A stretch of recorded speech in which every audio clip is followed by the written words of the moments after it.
The concept of Sunnah in the Muwatta of Malik ibn Anas, Mohammed Yusuf Guraya, Mcgill University, 1969, Montreal, Canada.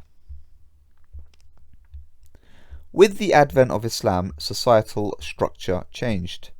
N.J. Coulson writes, as such, it reflects the transition effected by Islam from a society based on blood relationships to one based upon common religious faith. And in this new society, the individual family has replaced the tribe as the basic unit. Continuing his argument, Coulson says, the new Qur'anic scheme of inheritance represented the transition from a tribal society to a society in which the individual family was the unit, and which the rights of relatives other than the male agnate relatives were recognized. And he concludes, a population deeply attached to its traditional values had come to terms with the dictates of its new religious faith.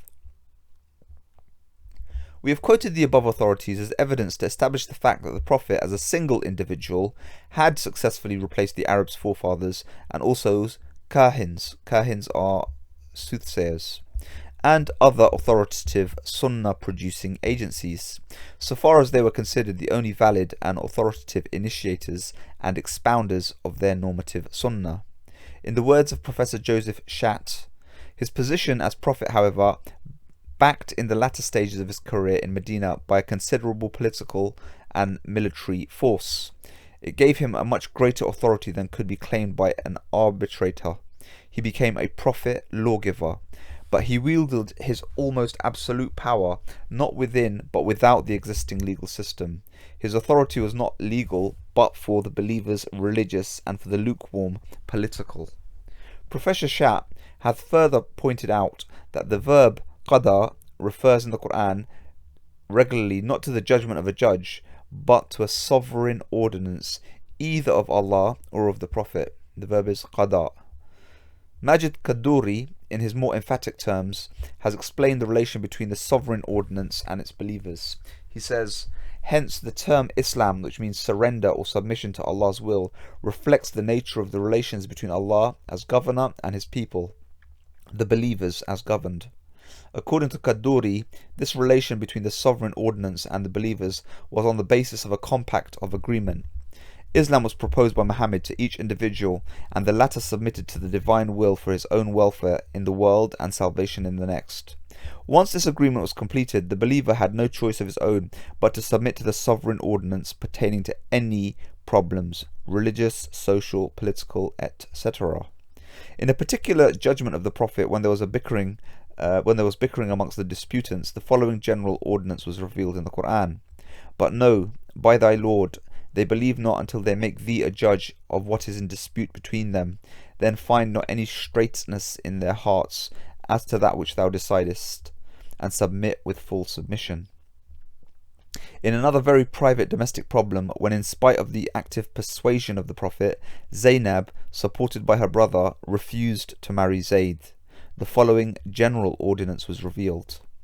And it behooves not a believing man or a believing woman, when Allah and His Messenger have decided an affair, to exercise a choice in their matter. And whoever obeys Allah and His Messenger, he surely strays off to manifest error. Stating the actual state of affairs of the relation between the Prophet and the believers, the Qur'an says, the Prophet is closer to the faithful than their own selves, and his wives, meaning the Prophet's wives, are as their mothers. Here the Qur'an bears testimony to the fact that the Prophet and his wives were actually held by the faithful as their spiritual father and mother. The Prophet wielded the only absolute authority ever known to the Arabs. Because of this circumstance, the blood ties were loosened and loyalties were formed instead on the basis of faith. For example, when immigrants arrived in Medina, a brotherhood based on a common religious faith was established between the immigrants and the helpers. And it was under this establishment of this relationship that they were entitled to a share of inheritance at the death of one another.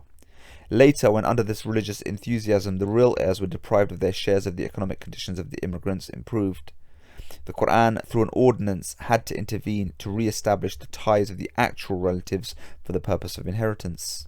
And it states, the Qur'an, and the possessors of relationships are closer one to another in the ordinance of Allah than the other believers and those who fled their homes, except what you do except that you do some good to your friends. This is written in the book. In fact, this state of affairs of the believers was the practical demonstration of such verses of the Qur'an. Say, if your fathers and your sons and your brethren and your wives and your kinsfolk and the wealth you have acquired and trade in whose dullness you fear and dwellings you love are dearer to you than Allah and His Messenger and striving in His way, then wait till Allah brings His command to pass, and Allah guides not a transgressive people. The effect of such sovereign ordinances was that the believers were actually shaken, and they became so very careful and cautious that they were hesitant even to perform their daily work, unless it was approved by the explicit divine command, or unless they were fully convinced that their action would conform to the model behaviour or exemplary conduct of the Prophet, which they always kept in mind according to an ordinance of God. Certainly you have in the Messenger of Allah an excellent exemplar for him who hopes to meet Allah and the latter day, and remembers Allah much. That is why, if at a certain point they were in doubt about anything, their final resort was not the customary normative behaviour of their forefathers, but the Prophet himself. The recurrent use of the term yas'alunaka, they ask you, in the Qur'an is a clear proof of this situation. The frequent usage of the term yas'alunaka, they ask you, shows that the believers made the impulse of conformity to the model behaviour, questioned the Prophet casuistically. The Qur'an has preserved some of their dialogues which indicate the anxiety of the believers who, under the urge of conformity and adaptability to the standard pattern conduct of the Prophet, inquired about all spheres of life.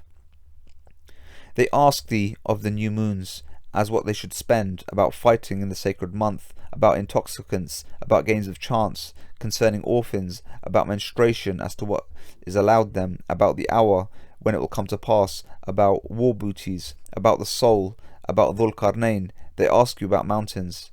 These are many examples in the Qur'an. The Qur'an testifies the fact that the impulse and urge of inquiry was so great that it was checked by a special ordinance, so that everything may not be obligatory and much should be left to the exercise of individual judgment according to the circumstance of the time and place. O you who believe, ask not about things which, if made known to you, would give you trouble, and if you ask about them when the Qur'an is being revealed, they will be made known to you. Allah pardons this, and Allah is forgiving, forbearing. What has been said above by D.B. MacDonald, Duncan B. MacDonald, has been summed up in the following words. With the coming of Muhammad and the preaching of Islam, this ancestral Sunnah had a great part to yield, but the temper of the Arab mind remained firm, and the Sunnah of Muhammad took its place. Pious Muslims did not say, such was the usage of the fathers, and it is mine, but I follow the usage of the Prophet of God. Then, just as the old Sunnah of the heathen times had expressed itself through the stories of great warriors, of their battles and loves, through the anecdotes of the wise men and their keen and eloquent words, so it was with the Sunnah of the one man, Muhammad. Stay tuned for many more parts.